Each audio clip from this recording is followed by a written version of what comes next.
Hey guys, this is the Comics Are Dope podcast, and this is episode 10.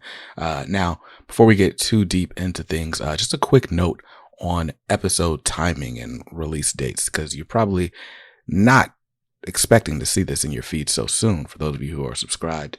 But this whole sort of new wave of interviews came about because the good folks at Dynamite reached out to me. They've got a lot of really awesome books coming out in the first quarter of 2024. And I'm doing my best to make sure that these interviews come out at a time where you, as the listener, still have a chance to grab those books, whether through pre-orders or, just walking into your local shop. If I put these out too far after the fact, then you won't be able to do anything with some of the information in it. Though I can assure you these interviews are timeless, and these are career spanning conversations that I'm really excited to have. And speaking of conversations that I'm excited about, today's guest is Greg Weisman, who has had a storied and long career in animation writing for television animation. We talk a lot about the history of Gargoyles, like all of the deep history of Gargoyles and how the pitch failed 3 times before it went to series. We talk about a lot of things. But Greg Weisman from Gargoyles, from Young Justice, Spectacular Spider-Man, like just classic cartoons that just have a great crossover with the superhero genre as well. So we talk about that. We talk about his influences. We talk about what it means to put sort of recurring themes or mature themes that we can revisit over years to come, and just why he keeps coming back to the Gargoyles franchise. So a huge thanks to the team over at Dynamite. I do want to let you know there is a Kickstarter running right now to get all of the classic Gargoyles comics back into print. Their campaign has successfully funded, but there is still time for you to make your mark. The campaign doesn't end until Monday, February 12th. That's President's Day, if I remember my holidays correct. But you've got a very limited window where you can get all of these comics. You can get trade paperbacks, you can get standard hardcovers, you can get them signed, or you can get like this huge super deluxe slipcase edition that comes in a treasure chest. Like, it's crazy. We talk about that in this conversation as well. But anyway, you've heard me talk enough. Now, let me present to you my conversation with Greg Weisman. Well, welcome back to Comics Are Dope. I'm BJ Kicks, and as you can see, I'm a little nervous. We've got a really special guest in today. Now, if you don't know who today's guest is, you're probably just mistaken, because if you've watched cartoons in the last 30 years, I assure you've seen this man's work between Gargoyles, Young Justice, Spectacular Spider-Man, and a ton of series in between. You've seen his work on screen. You may have even read a few of his comics. But today, we are talking about the legendary Greg Weisman, and we're talking to him today. How you doing, Greg? I'm good, thank you. Good. Man, I'm so excited to have you on. So I was telling you this off screen, but you are partly responsible for getting me into comics. Now, not to date you, not to make you feel old, right? But It's impossible not to make me feel old because I am old. I feel that without you. I feel old, so don't worry about it. so most of my earliest memories are in daycare. I went to a daycare where we watched an inordinate amount of TV. Like, now that I have kids, I'm like, we watched way too much TV when I was in daycare. But the staples of TV, this was like in my opinion, like the golden age of animation. And maybe it's just like golden age of superhero shows, because we had Batman, the animated series. We were watching Power Rangers, X-Men, Spider-Man, and Gargoyles. I would watch Gargoyles. They'd come on in the mornings as well. And so all of these shows are just kind of a part of my life from as long as I can remember. And here you are sprinkling all in throughout my life, because that's been 30 years. That's crazy. Yes, it has. I mean, I've been in this business professionally since I was 19. So that's 40 years, 41 years for me. And and I was a fan before I became a pro. So you got to go back another 10 or so years before that. So, this whole pop culture thing, I'm pretty deep Mm. into it because again, I'm old. Um, So, so yeah, we're here to talk about Gargoyles because you, obviously being the creator of Gargoyles, um, is awesome, and we're going to talk a little bit about that. But there's a brand new Gargoyles series on stands right now from Dynamite Entertainment. That's been going. Issue 11 just came out last week.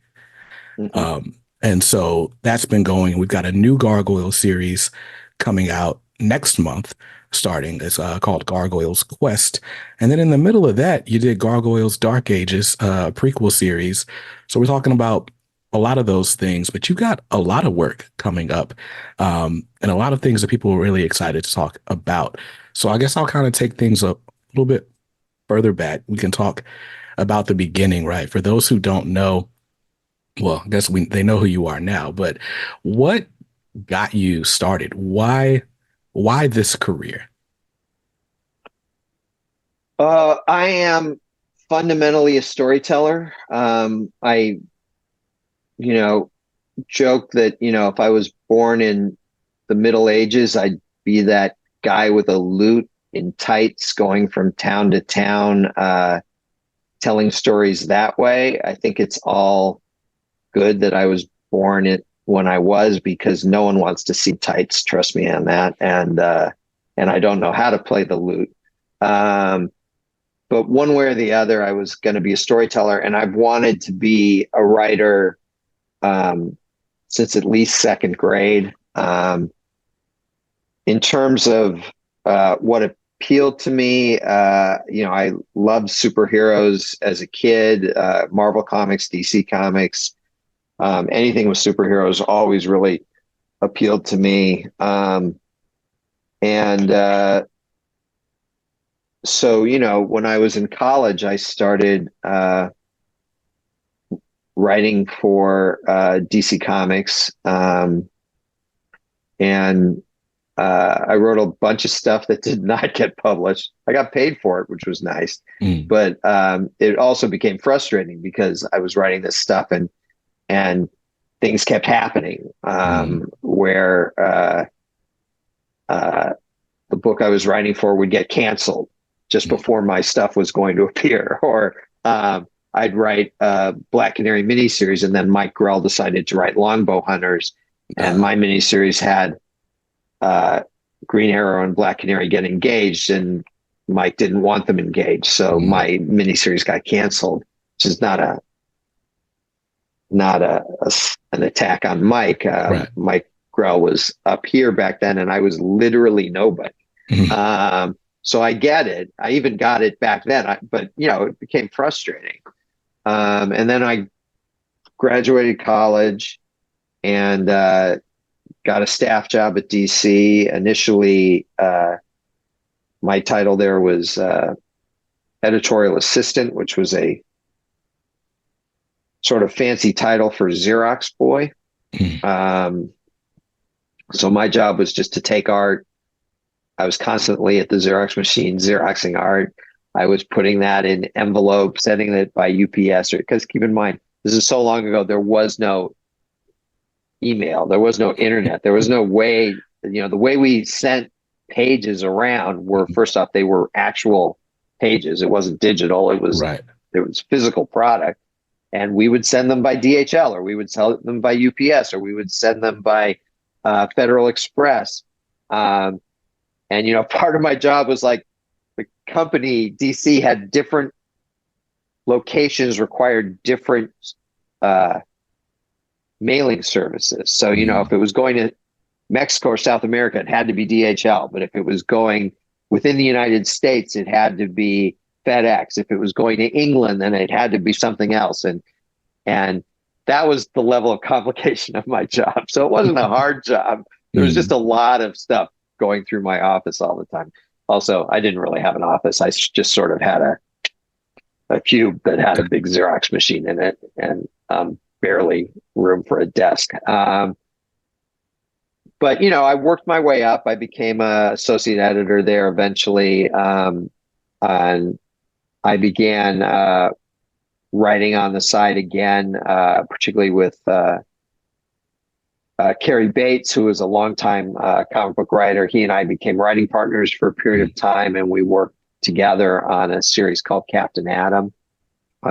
We'd sort of met working on a series he had that was eventually called Silver Blade, that was set in Los Angeles. And the big appeal I had for Cary initially was that I was from Los Angeles. So, and he was from Ohio and lived in New York and had been to Los Angeles once, but didn't really know it. So he started off just picking my brain about geography. Right. And then, we'd talk story, and he kind of liked the way my brain worked, and we complemented each other well. We had sort of different, but complementary skill sets. And so when Captain Atom started up, we really started doing that as partners. But I also left staff at DC and came back to LA.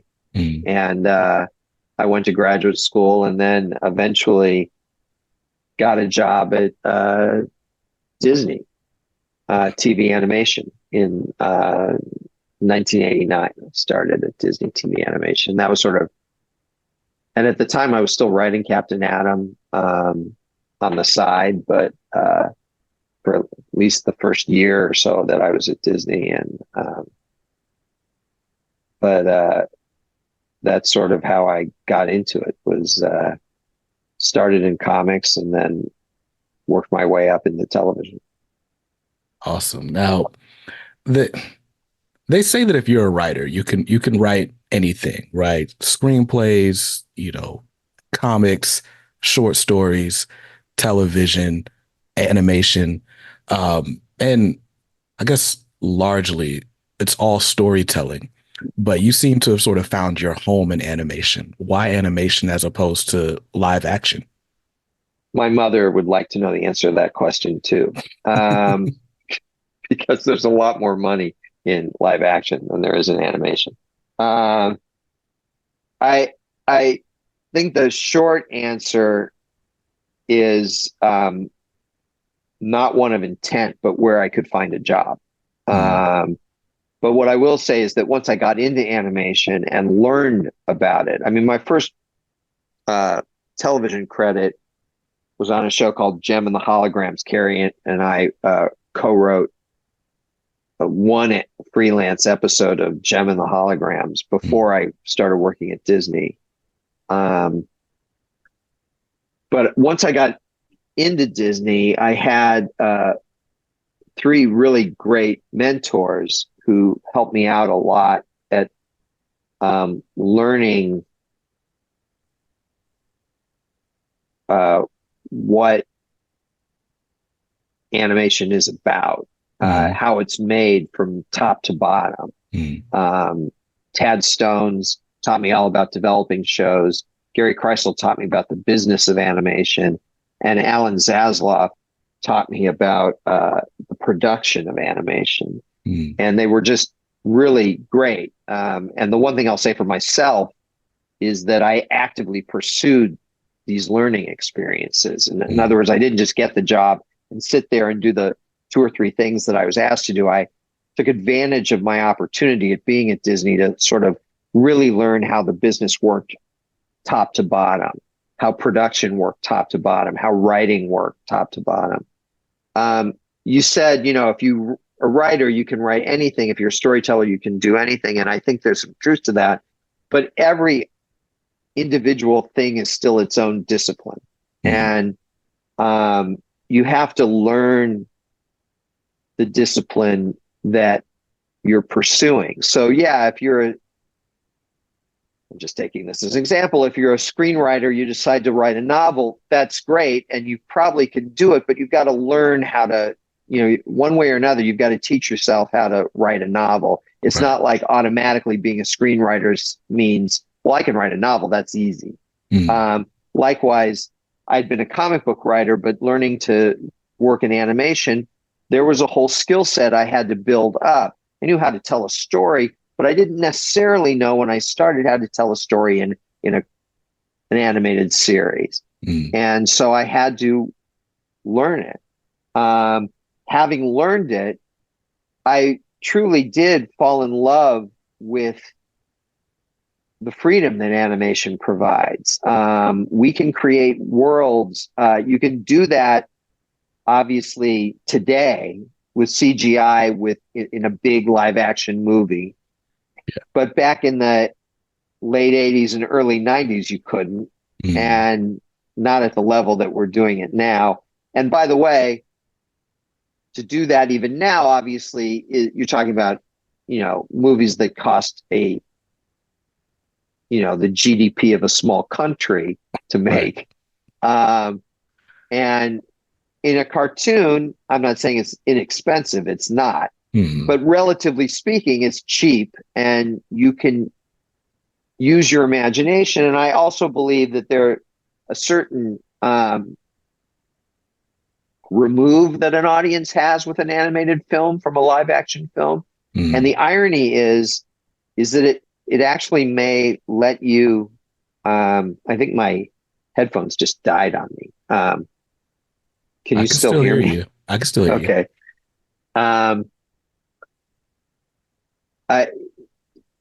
I think the irony is that that people watching an animated series are actually open themselves up more to learning, to experiencing, to character growth in ways that in live action it's like, oh, that doesn't look real, or that I'm supposed to buy that, Right. In animation, you just kind of buy it, and so it allows you to focus more on character, ironically. And so I'm passionate about animation. But having said that, I've tried, not recently, but over the years, I tried many times to break into live action and just never managed it. I think it's less true now, but when I was coming up, the fact that I had done cartoons sort of put me in a box. And a lot of the people hiring were like, oh, he's a cartoon writer. And they weren't too interested in me participating in a live action show because I'd been sort of typecast as he writes kids stuff for cartoons. He's not someone we want here on our sophisticated live action show. And I have no regrets from a creative standpoint. I'm really proud of my body of work, but from a standpoint of, career, from the standpoint of earning money, it would have been nice to make live action Writers Guild money as opposed to animation writers money, which is not covered by the guild and which gets no residuals and all that kind of stuff.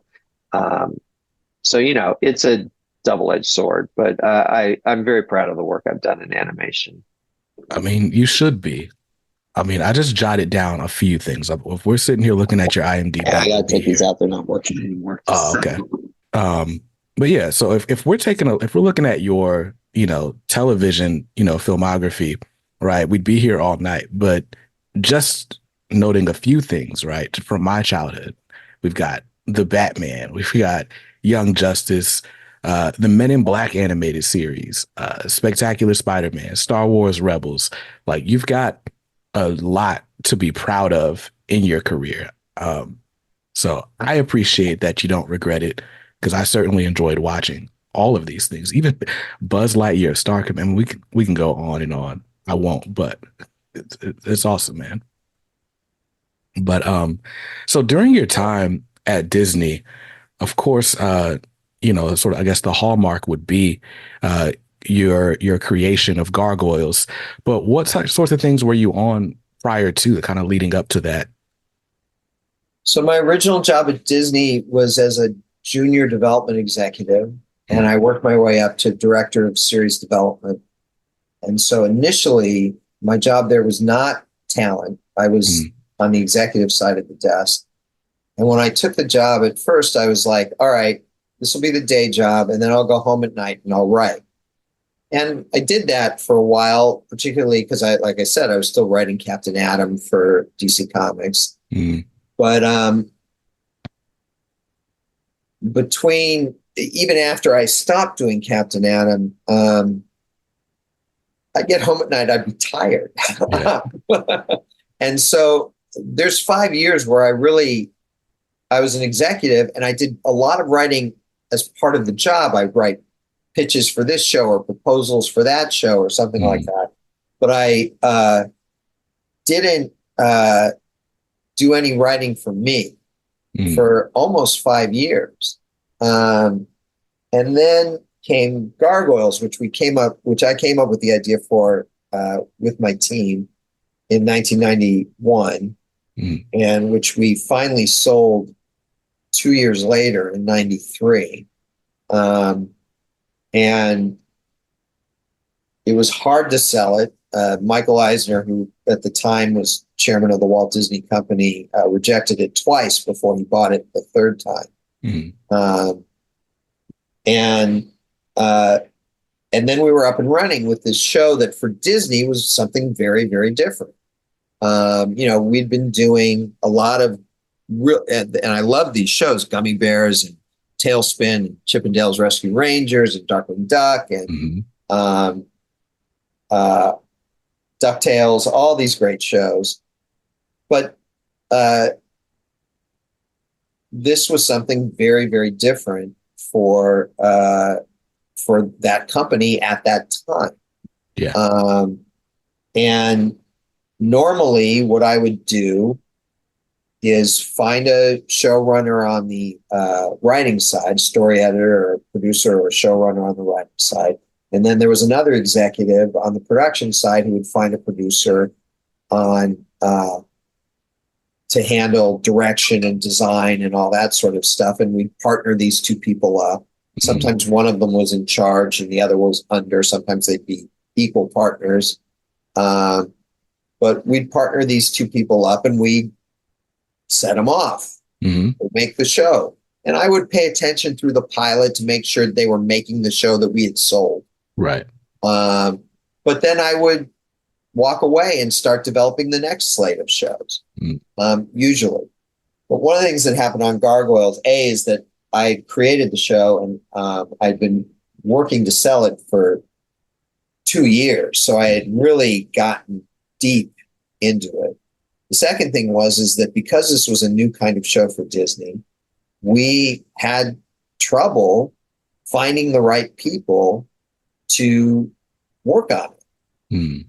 But we also had deadlines. We had air dates we had to make. And so decisions had to be made that normally would be made by the producers, and we had no producers.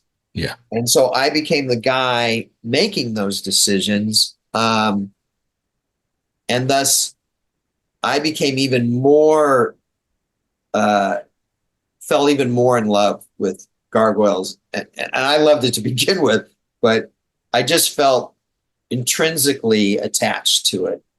So eventually we went through a number of writers before we found Michael Reeves, incredibly talented guy who we stole from Batman the Animated Series. And they finally found a producer on the design and direction side, Frank Parr, who we also stole from Batman the Animated Series. But by that time, I felt too attached to let it go as I normally would. Right. And so I went to my bosses and I said, hey, I want to move over and I want to produce the show with Frank. And their initial reaction was, you've never produced anything before. And I was like, that's true. But 5 years ago, I'd never been a development executive before. And that worked out all right. So why don't you give me a shot here? And so they did they did, but they were like, okay, you can produce the show with Frank, but you have to also do your development job. So for 10 months, I held 2 full-time jobs and got paid for the lesser of the 2. And we produced 13 episodes on a 10-month sliding schedule.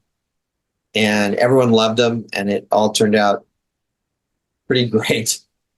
And then they ordered 52 episodes for season 2. And I went to my bosses and I said, I cannot do this I can't do 52 episodes in Right. the same amount of time that I did 13 and hold down the development job. So I fully moved over, well, in essence, from one side of the table, the executive side, over to quote unquote the talent side, Mm. uh, and became full time co-showrunner with Frank on Gargoyles for the second season.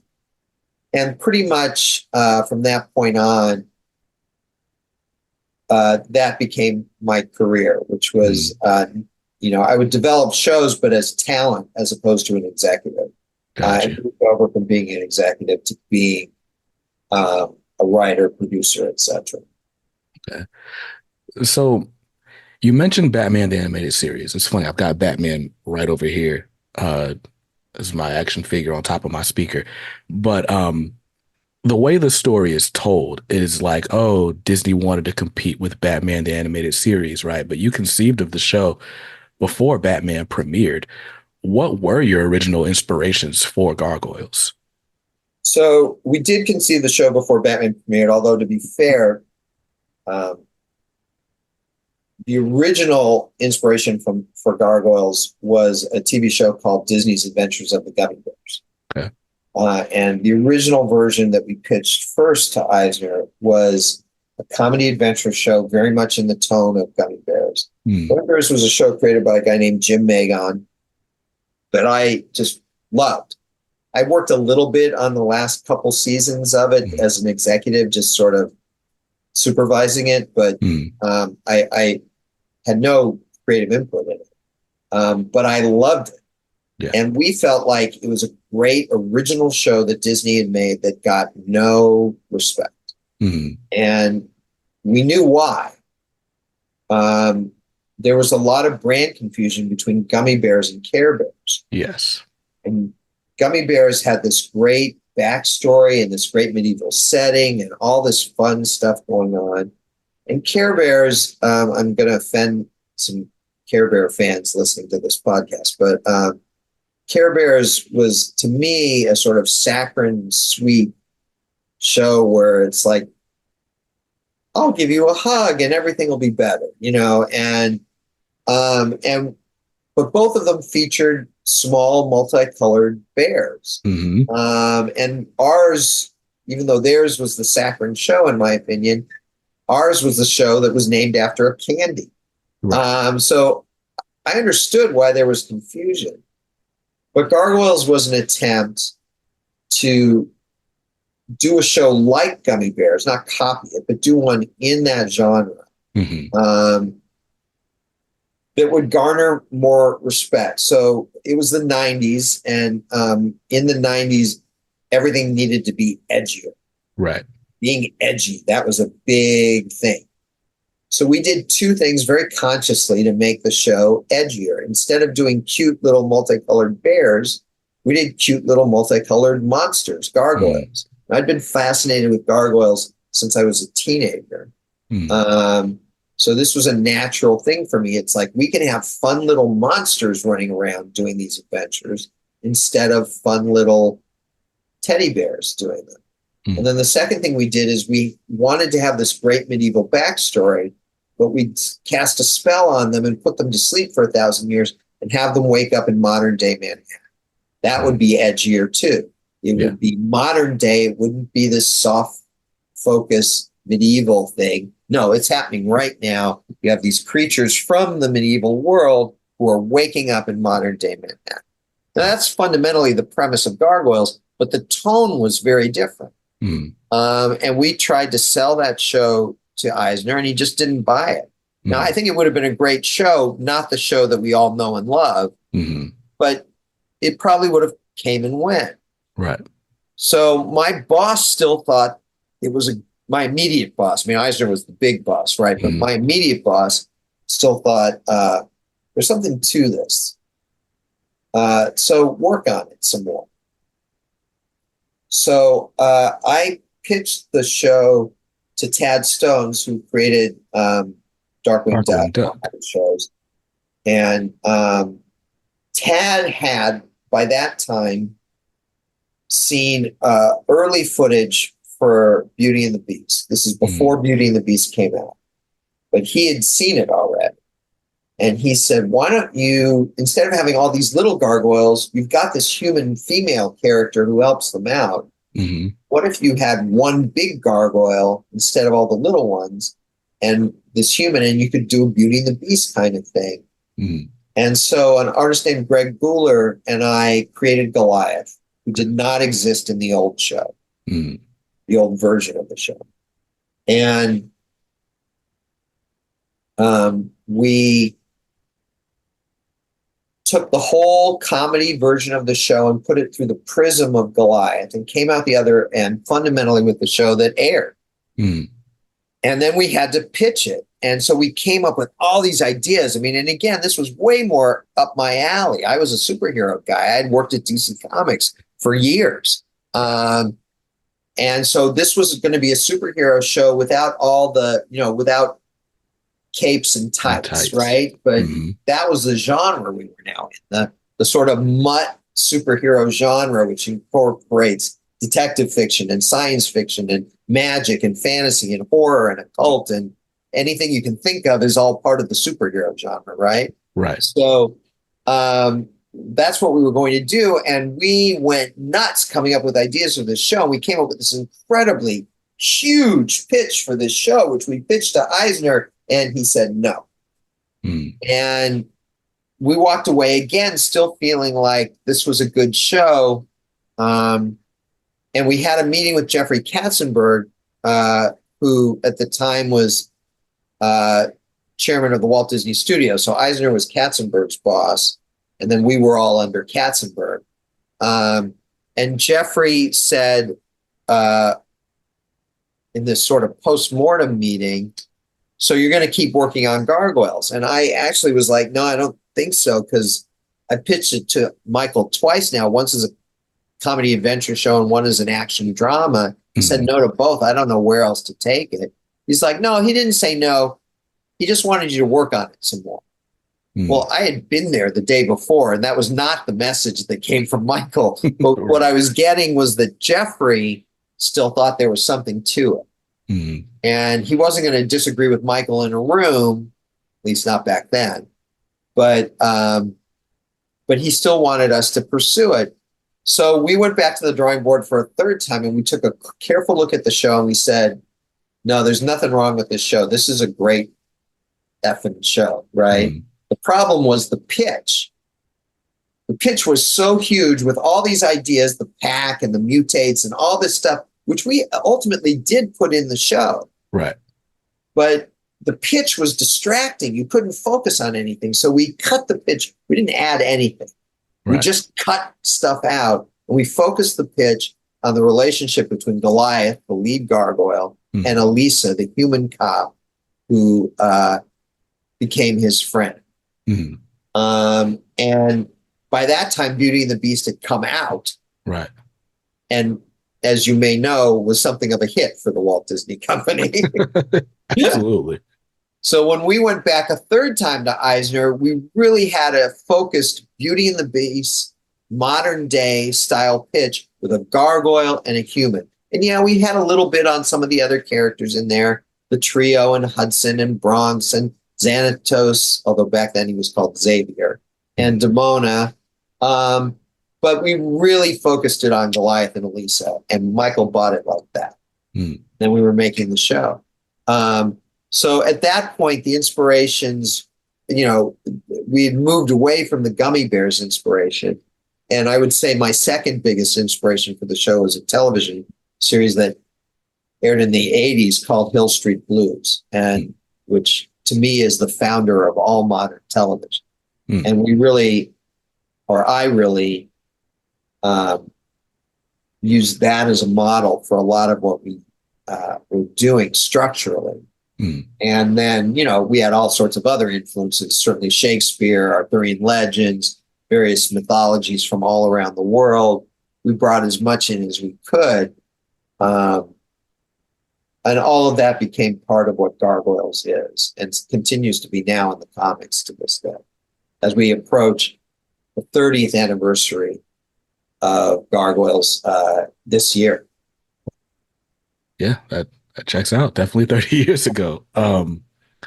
Wow, it's funny because as I'm just thinking back, right, the sort of melting pot of cartoons that I absorbed as a 3, 4, 5, 6 year old, Gargoyles was there, but when I was revisiting the series when the first comics came out last year, well, 2022 December, but as I'm revisiting, I didn't realize just how deeply layered the show was. Like there are a lot of themes. And I guess we kind of look back at a lot of animation and realize there's a lot of adult themes or mature themes, I should say.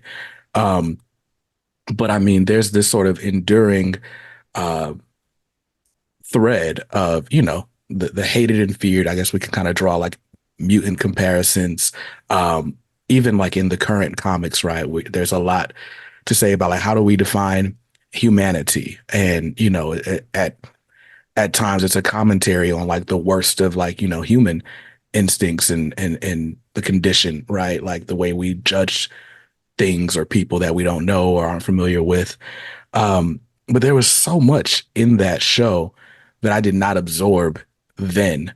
That's really cool to look back on now. How conscious of a decision is that? I guess everybody has to decide to put it to page, but how much of that are you thinking about when you're just trying to get a show made? I'd actually say all of it.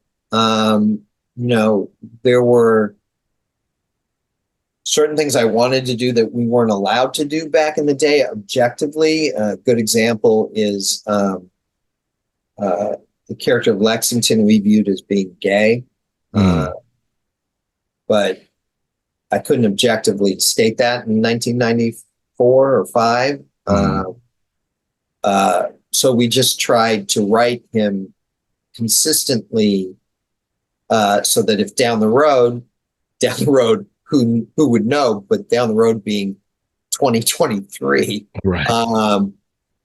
that when it was objectively stated, Mm, finally, people wouldn't be going, that makes no sense. They'd be going, oh, yeah, of course, right.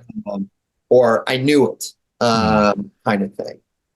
But for the most part, those themes, we were very conscious of it. One of the things that Frank and I and Michael Reeves and our other story editors, which include Carrie Bates, who I mentioned earlier, Gary Sperling, and Bryn Chandler Reeves, mm, one of the things that all of us as a group decided very early on is that we were going to make the kind of show we wanted to see. mm, We would write it on layers so that there was stuff there for real little kids. There's going to be big monsters, lots of explosions, mm, action, humor, but there would also be stuff there for older teens and tweens and stuff there for guys in their 30s like us, mm, and we would, our feeling was, and this has been one of the things that's, I think, defined my work throughout my so-called career, mm, is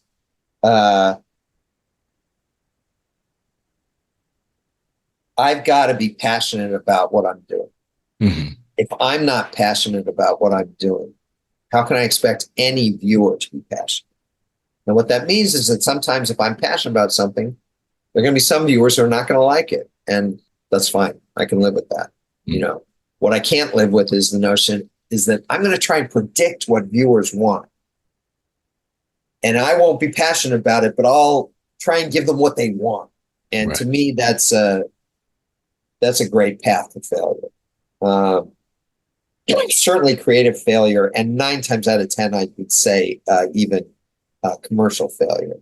If all you're doing is Frankensteining together what you think the audience might want, and you've got no passion for it, then no passion is going to come out in the product. And if no passion comes out in the product, then there's almost no way that the audience is going to get passionate about it. Right. So when you talk about, hey, what are the themes that interest us on a show like Gargoyles, even back in 1994, 1995, 6, you're talking about themes of, don't judge a book by its cover. Um, Themes of, what is the point of vengeance, as opposed to mercy? Is redemption possible for us as a species? These are all things that we would talk about in our story. And some of what wound up in the show, I'm sure, was serendipitous, but most of it was quite intentional. And most of what we wrote with intent. And a lot of it, I think, was secretly subversive. At least I like to think it was. Right. And certainly the politics of the show, everything being relative, was, liberal for the 90s. And looking back on it was, flat out progressive in hindsight. Yeah. We didn't use the term progressive in 1994, but there's no doubt, looking back on it, that's what it was. And I'm proud of that. This was something that mattered to us, and we made some conscious choices along those lines. If we were going to do a show about a species trying to find its way among the human race, then one of the things that we did was make Elisa Maza, who's the human cop. We made her A, female, and B, a woman of color. C, we made her her mother African American and her father Native American, with the idea, and this is still a story I haven't gotten around to telling yet, though I hope to someday, because it's a flashback story to the parents of a character as opposed to one of our leads. Right. But having a biracial family in what would have been the 70s and 80s, right, that was a big deal back then, but also helps us understand why Elisa is open to accepting an interspecies relationship. Is because some of the things she faced as a child, even. And this is backstory that I'm telling you, this was in our heads. Wow. This was stuff we talked about in the 90s when we were making this show. All this stuff mattered to us. And so there was a lot of intention to what we did, I guess is the short version of the 30-minute answer I just No. So along those lines, because I'm going to ask this question that actually comes from the audience before I fast forward us a bit. But one of our moderators in our Facebook group, Seth, says, I'd love to know more about the concept of the removed episode revolving gun safety. How was it putting such a mature theme into a kid's show? Many of us fans remember seeing it and it being fairly impactful. That was an episode that we started talking about, and I remember having a moment going, I don't know if they're going to let us do this, but they won't let us do it if we don't try to do it. In other words, they're not going to spontaneously come to us and go, do this, Right. So we had to give it a shot. And then I was quite surprised to find that we got nothing but cooperation all the way up the line. There were questions that were asked, and I think they were legitimate questions. When the animation first came back, so for those members of your audience who don't know, what happens is that the character Broadway, one of the Gargoyles, has seen this movie where there's a gunfight in the movie. And when he gets to Elisa's apartment, he sees she's a cop and she lives alone. And so when she gets home at night, she hangs her holster with her gun on it just up on a coat rack. Right.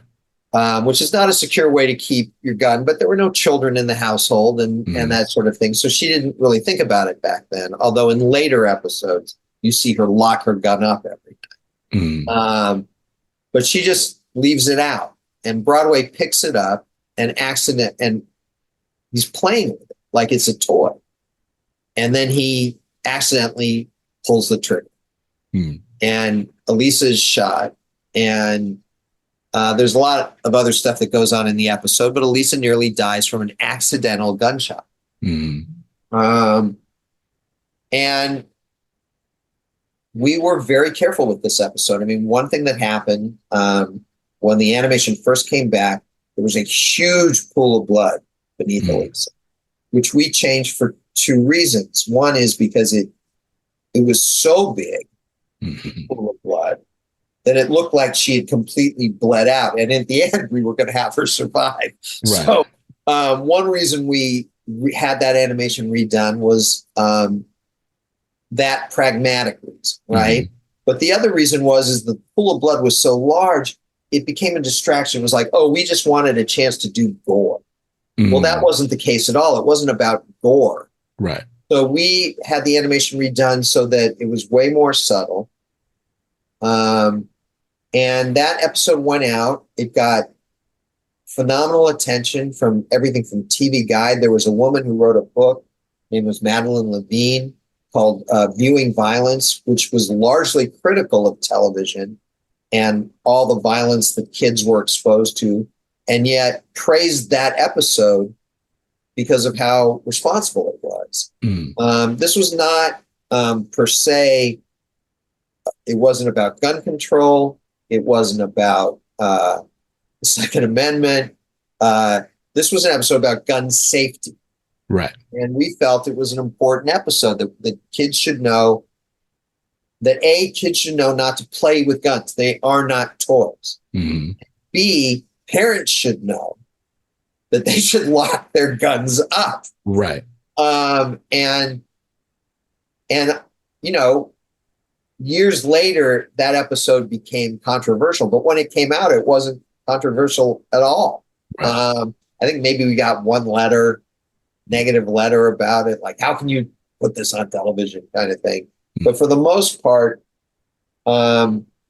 people got it, and it became something that parents could watch with their kids and talk about it, a conversation starter.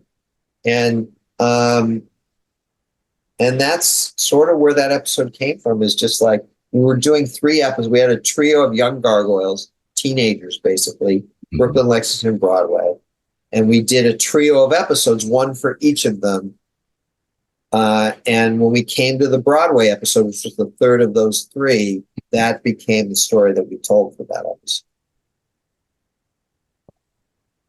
Yeah, it's crazy just to think the things that were relevant, you know, socially then are still now in a lot of ways. And, you know, maybe I just haven't been around the block enough times, right? There's some things that I just assume we wouldn't still have to be talking about, right? But it also... All of them. Say it again. We have to talk about all of them. Right. You know, none of those issues are settled at all. Right. It's crazy. It's sad in a way. It is. It definitely is. But yeah, so it's interesting just the way conversation evolves and how a lot of it goes in cycles. And so, man, we're almost an hour in. We haven't talked about half of the things. But there is one question from the audience that I wanted to ask you before we move on. And it comes from another one of our moderators. It says, Greg, one of the things I loved about first Gargoyles, but then Young Justice, was the way you guys would tell a complete story in one, sometimes more for multi-part episodes, that would include plot points that would grow and get built upon in later episodes. It says, can you talk a little about the trust you need to have in your audience to attempt a story structure in shows initially aimed at kids in the pre-streaming days? So a lot of that came from my background in comics. In other words, that was a technique I would use in Captain Adam.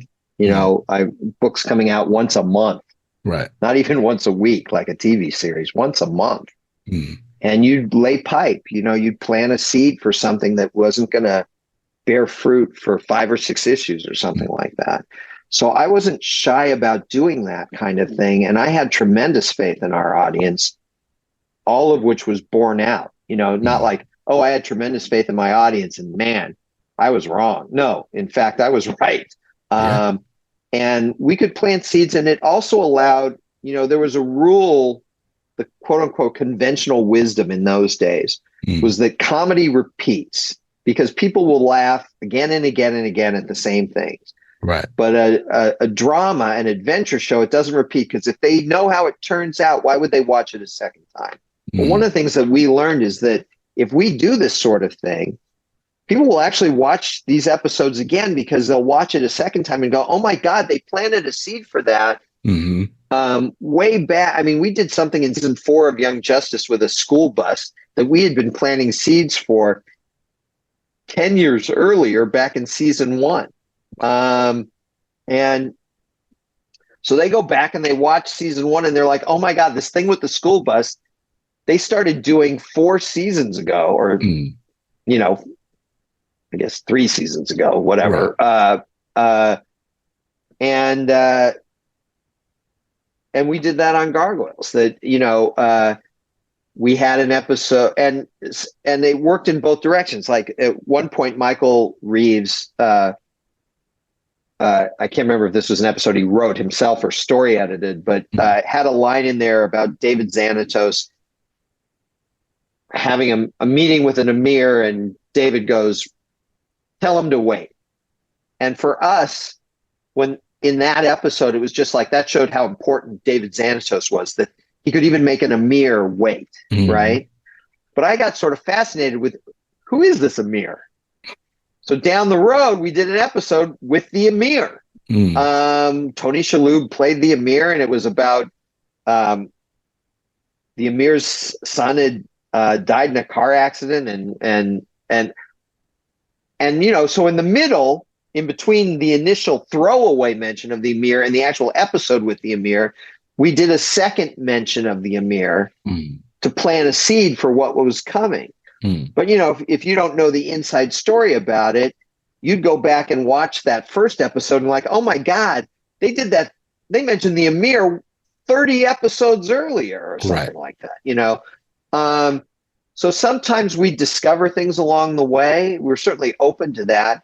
But other times we had plans in mind. And so we would know what was coming and we'd start planting seeds for that stuff, so that by the time, the actual thing comes to the fore, again, it just feels very organic.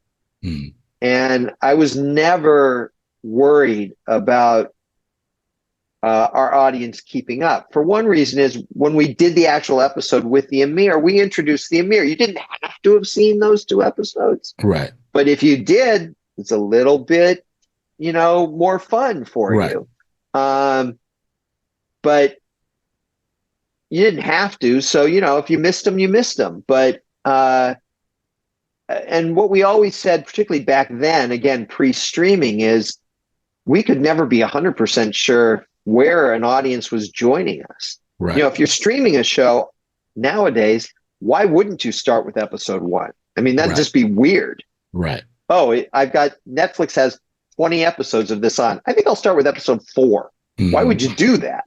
Right. But when it was television, well, you just start where you happen to start. Right. And then, you hope to catch those older episodes in reruns eventually. But we couldn't be sure that everyone was starting at the beginning. So any episode had to be cohesive enough that it lived and died on its own. But what we would hope it would be is intriguing enough that even if they enjoyed that story, they go like, I want to watch more of this. And intriguing enough that they're like, I want to see where it started. I'm going to buy the videotapes back then. I'm going to buy the VHS tapes.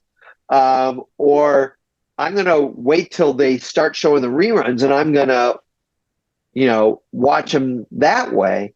Right. We wanted people wherever they started to continue forward, but also want to look back at what they'd missed. Mm. And now, again, that's easier. You mentioned earlier before we got on the air, you started with Young Justice when it came on the DC Universe streaming service. Yes. And you obviously you started with episode 1. Yeah. You watch the first season, you watch the second season, and then when the third season started dropping, you watched too, which by the way, I love. And I always want my audience to watch in order because the show is better that way. Gargoyles was very much not a serialized show. It was episodic, but it was sequential. Gotcha. So you didn't have to watch it in order, but you got way more out of it if you did. Right. Young Justice, in contrast, is mostly episodic and sequential, but we have a lot more serialized elements in YJ, particularly once you get to seasons 3 and 4, than we ever had in Gargoyles. Yeah. And then now I'm doing these Gargoyles comics, and those are very serialized. I mean, coming out once a month, and they're very serialized, and they're canon with the original television series, the first 2 seasons. And it's a great joy to me to be able to work with these characters again, but I'm also paying off things that I planted seeds for 30 years ago. Right.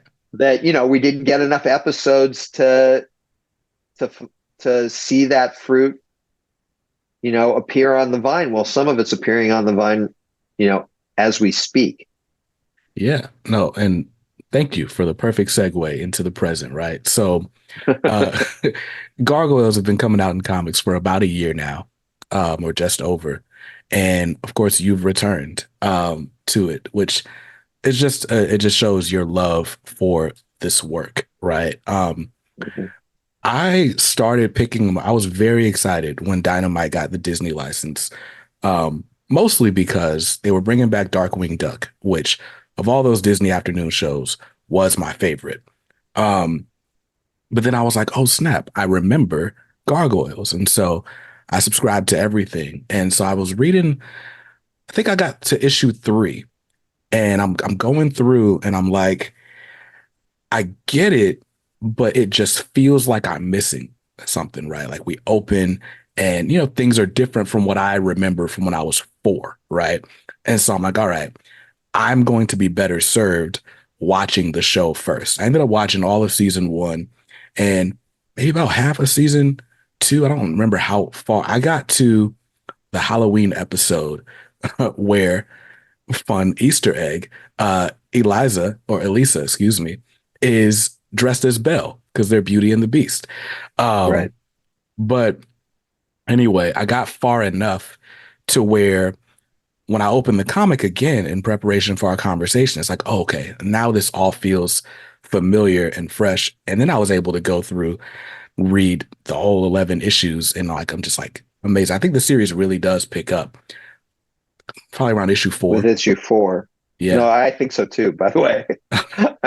I think that the first 3 issues, I like that story, but it's I was still writing like a TV writer, not like a comic book writer. So issue 1 is act 1, issue 2 is act 2, issue 3 is act 3. Those 3 issues could have been an episode of the TV series. Yes. But they weren't written like a comic book. And so what happens, beginning with issue 4, I really feel this way, is that I was like, okay, I got to start thinking like a comic book writer again. And I think issue 4 really kicks it into gear. I think the first 3 issues are good, but I think it really becomes a comic book with issue 4. Yeah, and then by the time I mean that in a good way. No, it's really good. I mean, by the time we get to what'll be the second volume in trades, it's on all cylinders. With the trial of Goliath and all of that, like that, that's just it's great. So you've Thank you. returned to no problem. So you've returned to Gargoyles, after some 30 years. Now you did another Gargoyle series back in '06. What is it about? Well, I guess I'm sure I know the answer, but what is it about Gargoyles that keeps you coming back?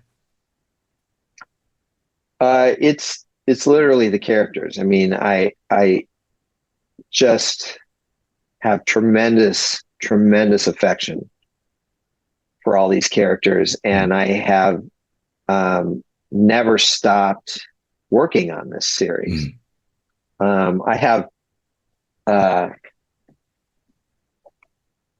a dozen composition books like this, wow. um, with ideas Mm, for Gargoyles. I have a timeline that's, I don't know, like um, just a sec. Um, I have a timeline for the series. My computer. Anytime I want something, this is not the first time this has happened. right. It like refuses to cooperate. Um, yeah, I have no idea, but it's hundreds of pages long. Wow. And it just will not open right now. There it Mm, goes, finally. And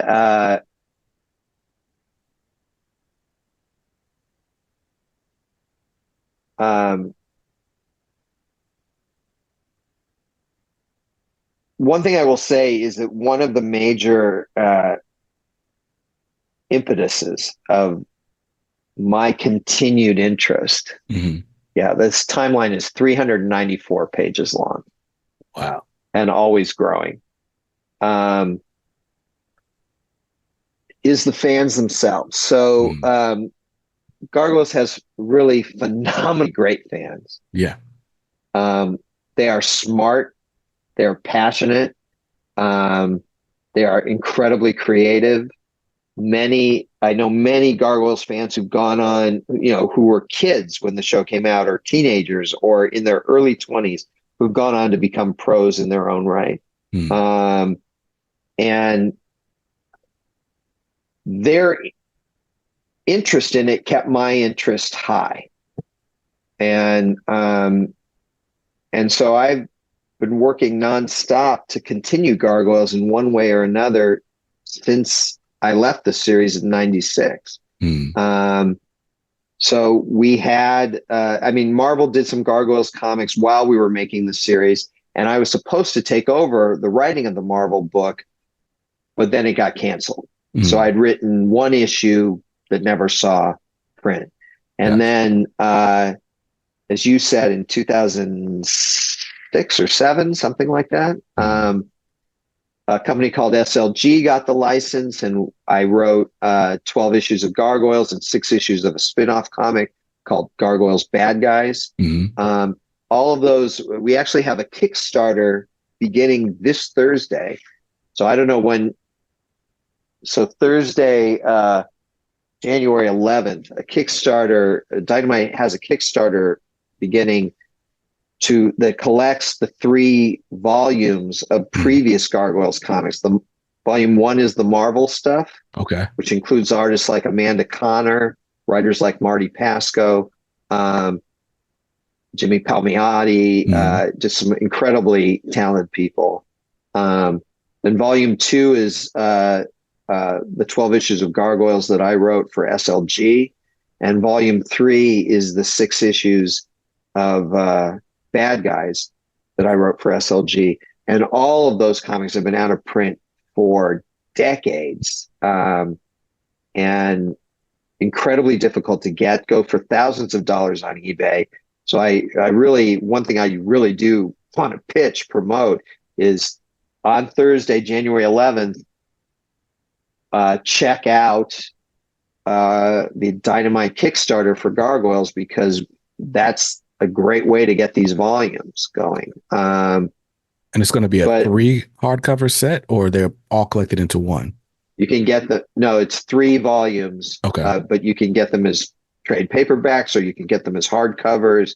There are 3 different versions of each book. And they go all the way up to a very expensive version, but there's also some versions that are, priced normally for a trade and that kind of thing that are pretty inexpensive. And there are other perks and stuff as rewards, lithographs and various things. Like I can't even go into all of it now, but check it out. That's where I would go to Kickstarter, look up Gargoyles. It's a pretty cool project, and that's the old stuff. In terms of the new stuff, we're on issue 11 out of 12 issues of the main Gargoyles arc, which is called Here in Manhattan. And then we are on issue 5 out of 6 of the Gargoyles Dark Ages spinoff.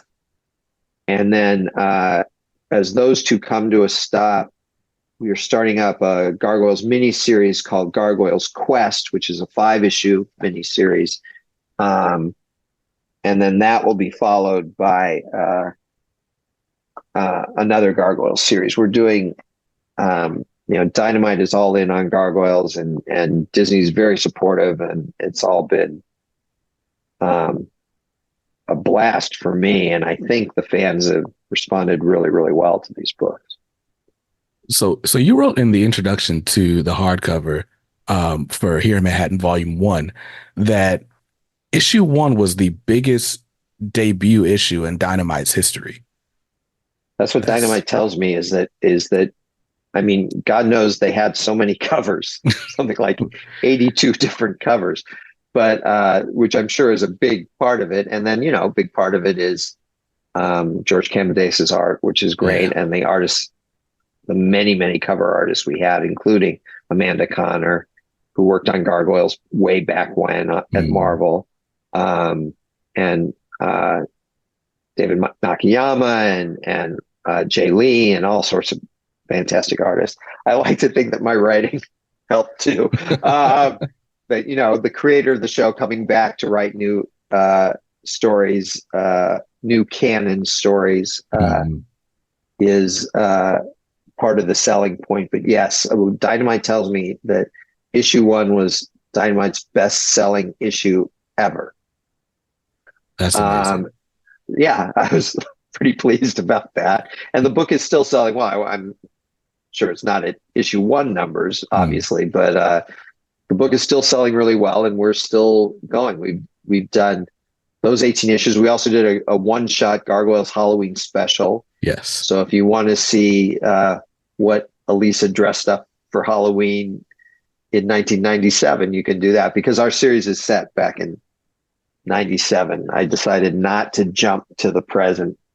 The original series ran from 94 to 96. So this comic, and then the SLG comics were set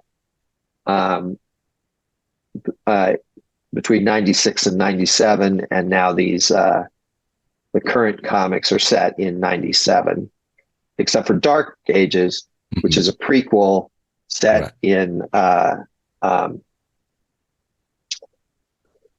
know this, but I'm blanking out at the moment, but it's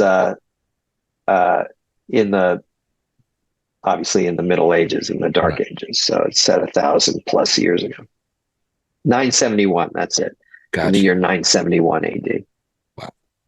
So, and you just wanted to continue the story from there. Why not jump it into the future? Oh, I wanted to, because I had so many stories to tell. I did, I'll get to if they keep letting me write Gargoyles, I'll keep writing it. So we'll get to, 98 eventually, and then 99, and then 2000, and we'll just keep going. But the odds are we're not going to catch up anytime soon. But I'm game to just keep going, and for as long as they'll let me. Okay. Now, while we're on the subject of Gargoyles, I was checking your IMDb the other day, and I don't know if it's even up here anymore, but there's some rumor out there. There's Gargoyles coming back to the screen. Could you speak to that at all? Uh, I mean, they announced uh, Atomic Monster has made a deal with Disney to do a live action Gargoyles television series. Mm, I'm not at liberty to talk about it at all. gotcha. So that's all I can really say at this stage. Okay. Okay. So, man, no, like the legacy of Gargoyles has certainly been enduring. It's funny, like now that I've revisited the series, like it's just made me more of a fan. I had been walking past this NECA Goliath, and well, there's a whole Gargoyles line um in like every Target ever. I passed by an armored Xanatos yesterday. Wow. Yeah.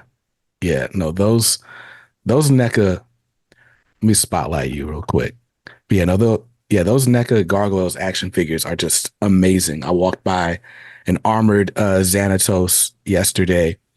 There's Angela and Demo, like everybody. And they There's are, 14 NECA figures out so far, and they're making more.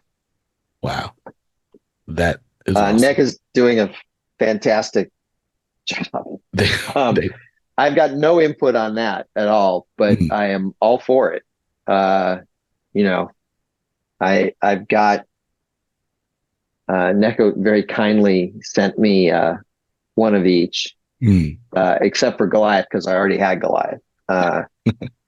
Um, but it's thrilling to me to see this. There are plushies out. There's mm, new version of the old Sega video game out. yes. There, it seems like the sort of nostalgia wave of the 90s is finally sort of catching up to us. Mm. Um, and I'm thrilled. Honestly, I think it's great. I don't own Gargoyles. I don't, when I do get to work on it, it's by the grace of Disney. Mm. Uh, and that's fine. It's their property. I created it, and I was one of two showrunners on it, but they own it. Mm. But when I am allowed to be involved in it, it's just tremendous fun for me.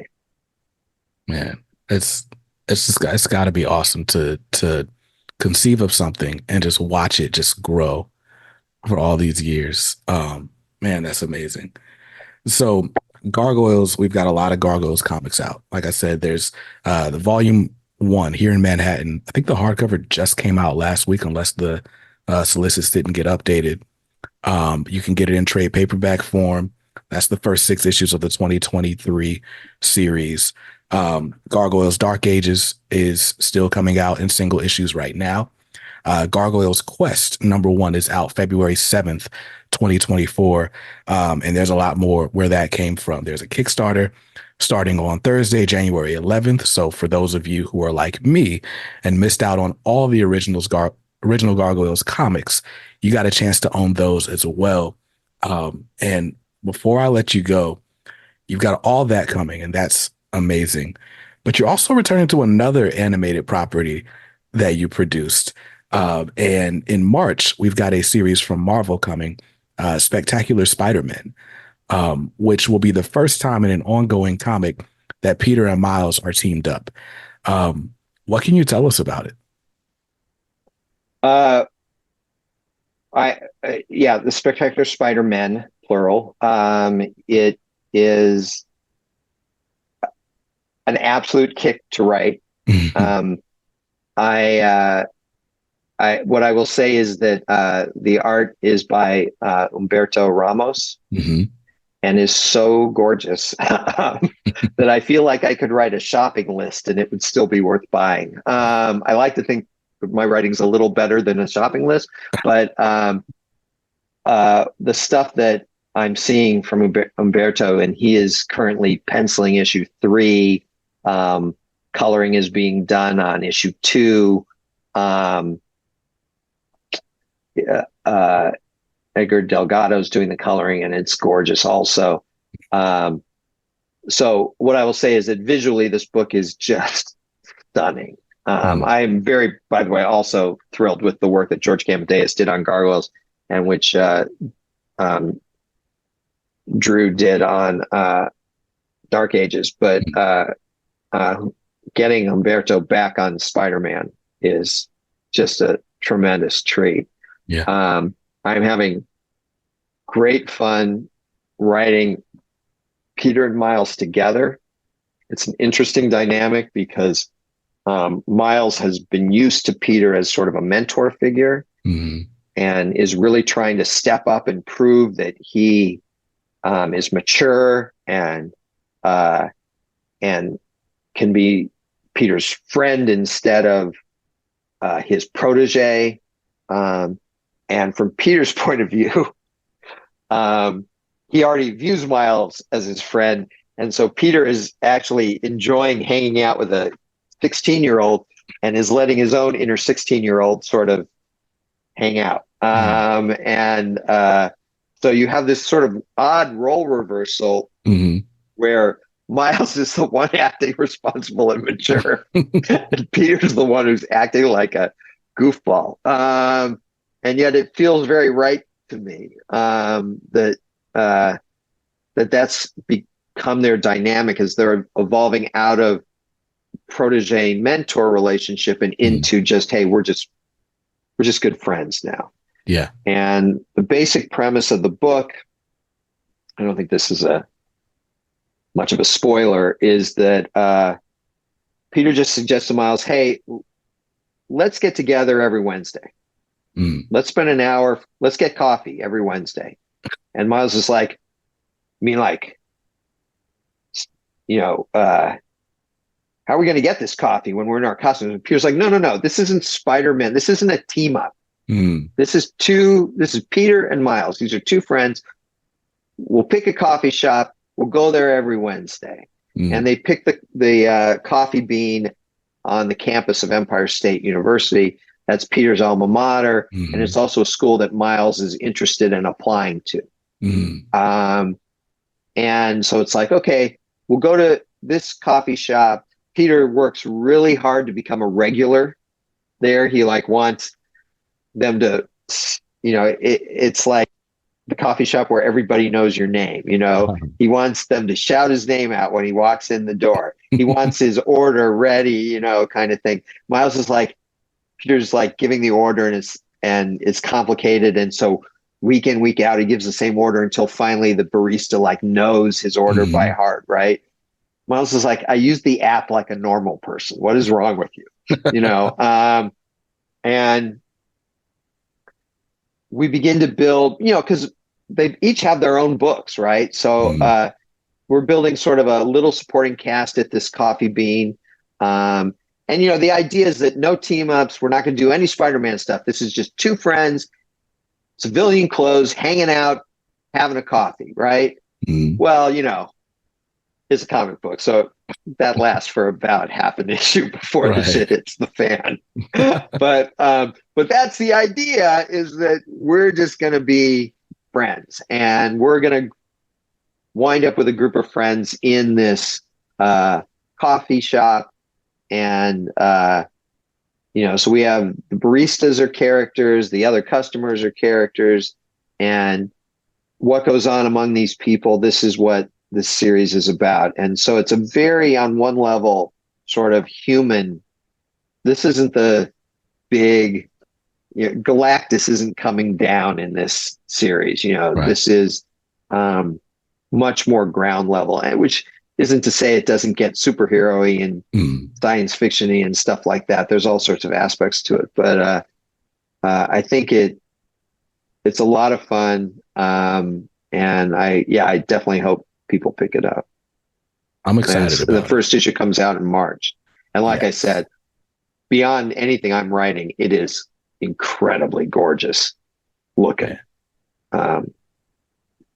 Yeah, that's one I can't wait to see. There's been so much talk over the years of where does Miles fit, especially now they've got him in the 616, and the sort of team up mentor mentee, like it just makes sense. And I think you're right. It does allow Peter to kind of let his hair down, be a kid again, which is something that, the fandom has been asking for. Why does Peter have to be going through such dark times all the time? So I think this is going to hit a spot that a lot of people have been waiting for a long time. And yeah, Humberto Ramos art will never hurt a Spider-Man book. Exactly. Man. Like when the editor, Nick Lowe, called me up and he said, yeah, I'm interested in having you work on this. And I was like, and Umberto is going to be drawing it. And I was like, I can't say yes to this fast enough. I don't know. It's like, I'm trying to get a word in edgewise. He's like trying to talk me into it. I'm like, you had me at Spider-Man. You had me at Umberto. You had me at Miles and Pete. I'm like, you're trying to convince me. I'm just trying to say yes to you, Nick. Right. And you're not giving me the chance. So it's just been a ball. It really has. I mean, obviously, I produced, and this isn't connected to that. I want to make that clear. This isn't a continuation of the TV show, The Spectacular Spider-Man. This is set in the main Marvel universe, and right. But I'm not. I suggested the title, The Spectacular Spider-Man. I said having me on that title, I think is going to sell more comics. Right. But I love Spider-Man. I mean, I've loved him since I was a kid. We had a blast doing those 26 episodes of Spectacular for Sony and Marvel and Kids WB, and then ultimately for Disney XD. And I'm very proud of those episodes. And it is tremendous fun for me to be doing this book with both Peter and Miles. Obviously, I go way, way back with Peter. Not as far back with Miles because Miles didn't exist that far back, but right. But I go back pretty far with Miles too, and it is a kick to write them both together and to see how they interact. Again, as their relationship, very consciously, they are trying, not just me, although that's true too, but Peter and Miles themselves in this book are trying to evolve their relationship beyond the mentor protege to them just being equals and friends. And it's a conscious thing for even the characters, let alone the writer. Right. Man, well, no, I'm excited to read it. That issue 1 of Spectacular Spider-Man drops March 6th, 2024. So you can pre-order that with your local comic shop. In the meantime, you can get caught up on all things Gargoyles at dynamite.com/Disney. Before we wrap, I do want to thank Nick Barucci and the team at Dynamite for facilitating this conversation and for bringing Greg Weisman back to the Gargoyles. This has been awesome. And thank you, Greg. Can I make one more plug? Sure. So the 30th anniversary of Gargoyles is this year, 2024. And over the 4th of July weekend in Minneapolis, Minnesota, we are having, they have a convention there called Convergence. You can find it at convergence-con.org on the internet. And we are at Convergence. We are celebrating the 30th anniversary of Gargoyles. I'll be there. Tom Adcox, the voice of Lexington, will be there. Keith David, the voice of Goliath, will be there. Zara Fuzzle, the voice of Sherry, will be there. And maybe more. Those are the ones I already know are locked in. Wow. And I know that a lot of old fans are that I'm still friends with are planning to come. And I would just urge, if you're a fan of Gargoyles, I mean, Convergence is its own convention, and there's all sorts of pop culture stuff that'll be there to love. I love Convergence. It's a great con. But specifically, if you're a Gargoyles fan, this is a convention you're going to want to attend. Again, it's over the 4th of July weekend this year. in Minneapolis. And so I just want to give a little plug for Convergence this year because we are doing a big Gargoyles 30th anniversary celebration there. Wow. Well, that's going to be huge. That guest list alone, that's crazy. Man, that's going to be a good time.